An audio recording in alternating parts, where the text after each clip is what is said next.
제가 병원을 이제 그 의과대학 교수를 그만두고 병원을 시작을 했고, 제가 병원을 하다가 그 암 환자들이 제일 고민하는 게 이제 도대체 뭘 먹어야 암이 재발하지 않느냐, 그 고민을 해결해 주려다 보니까 제가 이제 그 생식을 개발하게 됐습니다. 제 이름이 이제 들어간 홍성주 생식, 일용 생식 이제 그걸 개발하게 되었고, 일반적으로 암에 걸렸다고 하면 그 암의 나무가 자라는 것입니다. 그러니까 이것을 이제 나무라는 이론으로 생각하시면 여러분 예방과 또 치료에 굉장히 도움이 될 텐데, 그 나무가 자라는 것인데 일반적으로 암을 치료할 때 우리가 이렇게 잘라내죠. 수술요법을 잘라내고 이 구루터기를 항암제나 방사선으로 이렇게 처리하지만, 사실은 이제 이게 끝난 게 아니고 암 뿌리가 이렇게 있거든요. 그러니까 이제 암의 뿌리 우리가 암 유전자라고 이야기하는데, 이 암 유전자는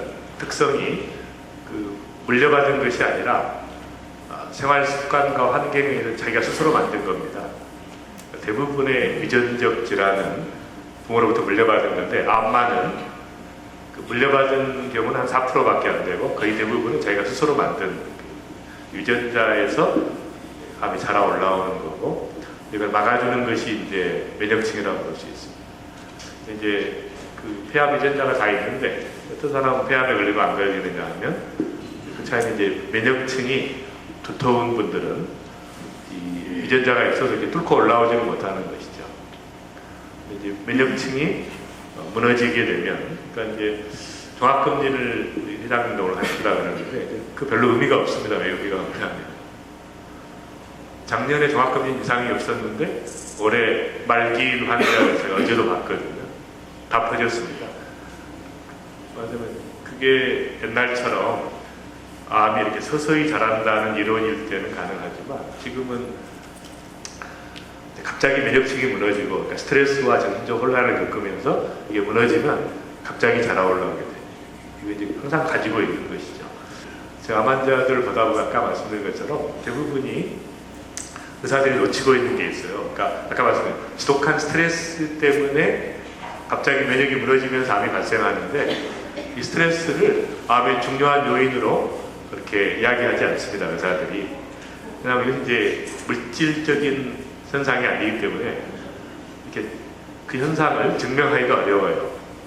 제가 진료실에서 보니까 거의 99%의 암 환자들이 암에 걸리기 이전에 지독한 스트레스와 정신적 혼란과 고통을 겪고, 그때 갑자기 이제 암이 자라는 그런 것들을. 요즘에 이제 암의 완치율이 65%다 그런 얘기를 하죠. 그 여러분 믿으시면 안 됩니다. 그러니까 종합검진을 통해서 조기암 진단을 한 사람들이 살아있다 보니까, 이분들은 이제 조기나 연기나 이런 분들이기 때문에 이분들이 살아있는 수를 빼고 나면, 여러분 암에 걸린 사람 중에 살아있는 사람 보셨어요? 그러니까 거의 대부분 죽습니다. 무슨 말이냐면, 그런 그 수치를 통해서 의사들이 항암 치료를 잘 받게 하려고 하는 것인데, 제가 이제 이따 말씀드리겠지만, 그 항암 치료가 적절하게 시행될 때는 좋은 치료지만 적절하지 않을 때 시행되는 것은 거의 독입니다. 이제 그것들을 의사들이 자꾸 완치율이 높아졌다고 치료받으라고 하는데, 그것은 치료율이 높아진 게 아니라는 것이죠. 완치율은 하나도 바뀐 게 없습니다. 그 토지의 작가이신 박경영 선생님이 저를 좀 보자 그래요. 작가님 만났습니다. 이분이 이제 이런 얘기를 하시더라고요. 자기는 유방암에 걸려서 굉장히 심한 상태여서 수술을 하고 항암제를 받아야 산다고 이야기했는데, 자기는 수술만 받고 이제 그 내려왔다는 거예요. 그래서 이제 원주에서 이렇게 살고 있는데 15년이 지났는데 이제 재발하지 않는, 선생님처럼 내가 왜 암에 걸렸는지를 통찰할 수 있는 그런 능력이 있는 분들은 다시는 암에 걸리지 않습니다. 내가 암에 걸릴 수밖에 없는 삶을 살다가 다시 암이 생존할 수 없는 시스템으로 바뀌면 암의 뿌리가 자랄 수가 없죠. 암이 자랄 수가 없기 때문에. 그러니까 이게 훨씬 더 중요한데, 수많은 암 환자들이 의사가 시키는 대로만 안 하는 거예요. 내가 의사를 활용해야 됩니다. 내가 지식을 가지고 내가 살 수 있는 방법을 연구해야 됩니다. 그러니까 제가 암 환자들 만나보면 암의 최고의 전문가는 다 환자들이에요. 의사들은 너무 좁은 지식을 가지고 있어요. 내과 의사는 술밖에 몰라요. 다른 건 일체 모르고. 술 끝나면 내과로 넘겨지면 이분들은 항암 치료만 합니다. 끝이에요. 몸 전체를 볼 줄을 모르죠. 항암 치료 끝나고 방사선 하면 또 끝이고 6개월에 한 번씩 이제 암이 재발했는가 보자는 겁니다. 암을 안 걸리게 막아줘야 의사지. 6개월에 한 번씩 가서 암이 재발했으면 재발했다고 끝장인데 아무것도 해주는 게 없죠. 그냥 알아서 하라는 거예요. 제가 이제 마사이족에 가서 이렇게 케냐에 진료를 할 때 재밌는 현상이 있었어요. 저는 암 환자가 왔는데 위암 환자였어요. 근데 암이 이렇게 자라가지고 오래되다 보니까 밖으로 이렇게 나와 있어요. 위암 밖으로 이렇게. 그래서 제가 이제 물어봤더니 20년 됐다는 거예요. 그 다음에 또 7년 후에 제가 갔는데 또 그때도 살아있어요. 27년 동안. 이 환자가 살아있는 이유는 뭐죠? 암인데도 불구하고 그 암인지 모르기 때문에 그러니까 참 아이러니컬하죠. 내가 암이라는 것을 알고 나서 낙담하고 절망하고 좌절하는 것이 가장 큰 이제 암과의 싸움에서 지는 이유가 정상적인 사람은 암에 걸리는 게 기적입니다. 불가능하게 돼 있어요. 우리 몸에 면역세포가 수십억 개가 있기 때문에 암세포가 생기자마자 다 처리합니다. 그러니까 암에 걸리는 게 기적입니다. 근데 스트레스와 이런 것 때문에 이 체계가 무너질 때, 그 무너지면서 면역체계가 작동이 안 될 때 암이 자라는 것이죠.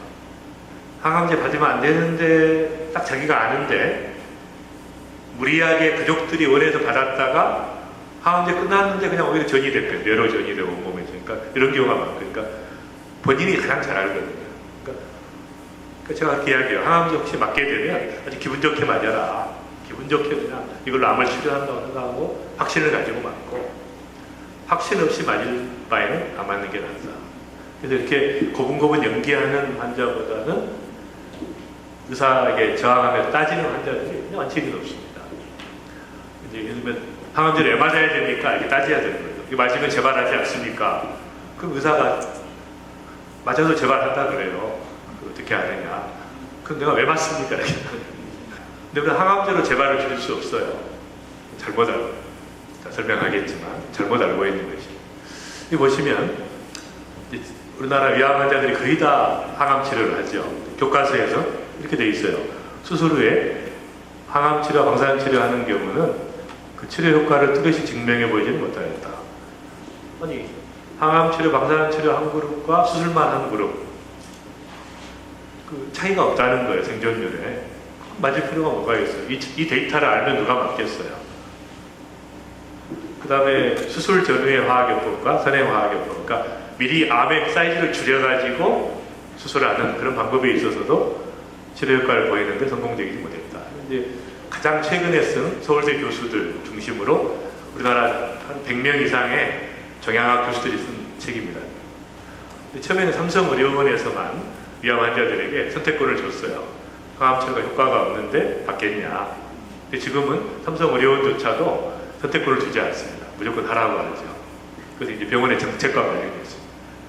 여러분, 의사들이 환자에게 가장 좋은 치료를 할까요? 병원에 가장 많은 이익을 남기는 치료를 할까요? 잘 생각하셔야 됩니다.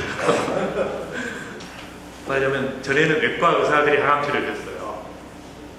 내과 의사들이 항암 치료, 그러니까 전인적으로 환자를 봤어요. 처음부터 끝까지. 근데 이제 이 내과에서 이제 혈액 종양학이 세지면서 무조건 넘기라고 합니다. 그럼 이제 내과 의사들은 수술하는 기계로 연락한 거죠. 수술만 하고 넘기는 거죠. 그 위에 몰라요. 환자가 어떻게 됐는지. 근데 이제 아산에서 특별히 내과 의사들을 얼마나 많은 환자들을 케어하고 돌보고 이렇게 하느냐에 따라서 실적을 평가하는 게 아니라 수술 건수에 따라서 성과급을 주는 거예요. 그러니까 의과 의사는 무조건 하루에 막 1년에 2,000건을 하는 의사가 있어요. 그냥 성과급 때문에. 이렇게 이제 의료를 완전히 그런 식으로 변질시켜 놓으니까 항암치료도 마찬가지예요. 얼마나 많은 항암치료를 썼느냐에 따라서 성과급이 나오니까 환자의 상태보다 무조건 쓰는 이제 그런 쪽으로 그런 다 그런 건 아니지만 그렇게 진료실에 있다 보면 은근히 그런 생각을 할 수밖에 없고, 저도 평소에는 암을 예방하지만 제가 진료실에 있을 때는 그런 생각이 들어요. 오늘 환자가 왜 이렇게 없냐. 사실 환자가 없는 게 좋은 거잖아요. 암 환자가. 근데 은근히 환자가 많기를 바라고 그런 마음들이 이렇게 드니까 이해가 되지만 중요한 것은 반드시 그 암에 걸리거나 가족들이 암에 걸리면 세컨드 오피니언을 받아봐야 됩니다. 반드시 다른 의견을 가진 의사하고 의논을 해서 치료 방법을 결정하는 게 중요하다. 암 치료의 3대 불변의 원리는 원인을 제거하고 결과를 처리하고 결과를 증강하는 것입니다. 그러니까 그 결과만 처리하는 것이 현대의학의 약점이에요. 그러니까 암만 없애겠다는 겁니다. 암이 있다 그러면 암만 없애는 거예요. 죽을 때까지 항암제를 씁니다. 근데 암이 없어지기 전에 사람이 먼저 죽죠. 아니, 사람을 살리려고 의학을 하는 것인데 암만 포커스를 맞추다 보니까 이런 진짜 웃지 못할 말도 안 되는 일들이 보편화되고 있는 거예요. 여러분 지금은 의료보험이 계속되기 때문에 항암제가 죽을 때까지 고통, 처절한 고통 가운데 죽어가는 이런 식으로 이제 결과 처리하는 거예요. 그러나 결과 처리보다 더 중요한 게 원인을 제거하는 것이고 면역력을 높여서 다시 암에 안 걸리게 하고 암의 세력보다 면역의 세력이 있어서 암을 이겨내는 일이 중요한 것이죠.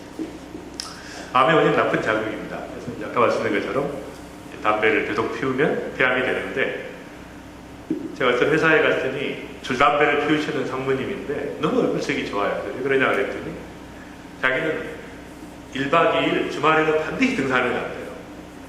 그러니까 담배 피우는 게 마이너스 20인데 이분은 건강 행동을 플러스 30을 하는 거죠. 그래서 상쇄하고도 남는 것이죠. 말하자면 이제 그 자극이 있어도 그 자극을 상쇄하고도 남는 좋은 자극을 받으면 회복이 되니까. 그 다음에 이제 그 중앙아시아에 가보면 식도암이 많아요. 이분들이 이제 밤에 너무 추우니까 일어나가지고 계속 뜨거운 물을 마셔요.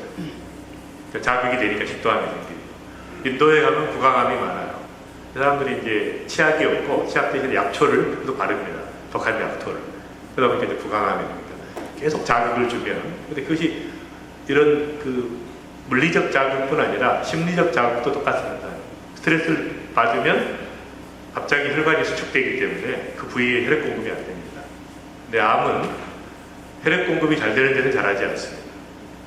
암은 혐기성이기 때문에 산소가 공급되면 잘하지 않아요. 그러니까 운동을 계속하는 것이 굉장히 중요한 방법이 거기에 알 수 있는 것이. 그 다음에 이제 아까 말씀드린 두 번째 중요한 식생활인데 식생활은 대장암, 전립선암, 유방암, 위암, 자궁내막암, 췌장암, 당뇨암 이것이 이제 전부 최근 급증하고 있는 암입니다. 재밌는 것이 강남구만 해봤더니 그 당시에도 강남구는 대장암 1위였어요. 고기를 많이 먹어가지고 너무 많이 먹고 제일 많이 먹어요. 지금은 이제 전 국민이 그냥 다 너무 많이 먹기 때문에 삼겹살부터 그냥 온통 그 육류 때문에 엄청난 암들이 이제 그래서 육류 섭취량과 이렇게 일치되는 거죠. 제가 너무 이제 그런 암들이 급증하니까 한번 캠페인을 벌리고 싶은 마음이 있어요. 정육점 앞에서 이렇게 피켓을 들고 그만 먹자, 삼겹살 집 앞에서. 그리고 TV에 나오는 모든 드라마에서 고기 먹는 거 다 빼라.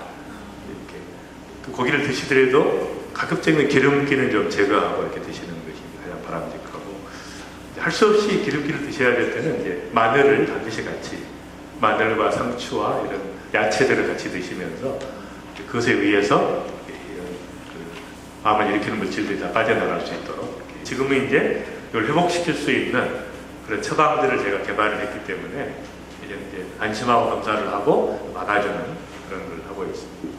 대부분이 어떻게 하죠? 암을 딱 진단받으면 수술 날짜를 빨리 잡으려고 하는데 이제 큰 의미가 있죠. 자라기 전에 빨리 수술하겠다는.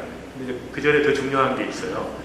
암에 걸렸을 때는 바로 면역요법을 시작해서 암의 사이즈를 최대한 줄여야 됩니다. 면역을 통해서 암의 사이즈를 줄이고, 그래서 암이 수술할 때 잘 수술될 수 있도록 전 처치가 필요해요. 근데 그걸 하는 병원이 없습니다. 저는 이제 독일에서 그 치료들을 이렇게 공부했었기 때문에, 그러니까 암에 걸리면 바로 대학병원에 갈 것이 아니라 면역요법을 통해서 암을 최대한 줄이고 수술하기 전까지 관리하는 게 필요하죠. 그래서 수술 전후 관리가 필요하고, 항암치료 마찬가지입니다. 항암치료 가기 전에 면역요법을 받고 가면 항암치료 부작용을 그걸 느끼지 않습니다. 쭉 이길 수 있고 항암제의 독소들을 독소를 통해 다 제거하면서 그런 치료들이 가능하고요. 그리고 이제 수술은 가장 확실한 결과설입니다. 그러니까 이건 생각할 필요가 없죠. 수술할 수 있으면 무조건 하라는 것이죠. 수술할 수 있으면 일단은 제거하고 나서 나머지 잔당들하고 싸우는 것이 훨씬 유리하기 때문에 방사선처의 약점이 있어요. 한 가지는 그런 염증 같은 게 평생 지속될 수 있다는 그런 약점이 하나가 있고, 두 번째는 방사선 자체가 또 암을 유발하기 때문에 당장은 암을 치료했지만 그것 때문에 또 나중에 암이 생길 수 있는, 다른 암이 생길 수 있는 위험성을 가지고 있는 약점을 가지고 있습니다. 그 다음에 이제 제일 중요한 건데, 항암제는 여러분 암을 치료하는 약이 아닙니다. 이건 이제 오해가 있는 것이죠. 항생제는 세균을 없애는 약이에요. 근데 항암제는 암을 없애는 약이 아닙니다. 빨리 자라는 세포를 죽이는 약입니다. 말하자면 제일 빨리 자라는 세포가 뭐예요? 우리 몸에서 골수죠. 골수. 피를 만들어내는, 골수에서 피를 만들어내는데 항암제를 딱 맞으면 그걸 쳐버리는 거예요. 피를 만들어내는 골수가 파괴되면서 백혈구가 떨어지고, 그 다음에 빨리 자라는 세포가 머리털이에요. 머리털. 이게 빨리 자라기 때문에 머리털이 빠지고, 그 다음에 이제 위장 점막이 빨리 자라기 때문에 토하거나 설사하는 거예요. 항암제 부작용이. 말하자면 암하고는 아무 관계 없습니다. 항암제는. 빨리 자라는 세포를 죽이는 약이니까 암만 죽는 게 아니라 온몸이 다 망가지는, 면역체계가 무너지는 그런. 그러니까 속도가 빠를수록 좋은데 초기 암은 빠르지만 나중에 생기는 말기암에는 속도가 빠르지 않기 때문에 또 말기암에는 거의 효과가 없는 것이죠. 쓰나 안 쓰나 거의 차이가 없는. 항암제 확실하게 효과가 있는 암이 있어요.